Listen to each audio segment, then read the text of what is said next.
ये आपको बताएं कि नसीराबाद में हाईवे पुलिस मोबाइल पर दस्ती बम हमले में 3 एहलकार जख्मी हो गए हैं। पुलिस हुक्काम के मुताबिक पुलिस मोबाइल मामूल के मुताबिक गश्त पर थी।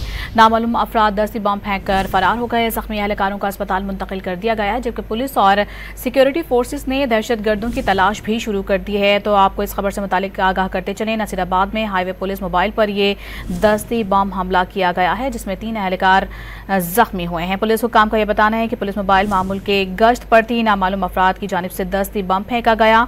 जख्मी एहलकारों को अस्पताल मुंतकिल कर दिया गया है, जबकि पुलिस और सिक्योरिटी फोर्सेस ने दहशतगर्दों की तलाश भी शुरू कर दी है।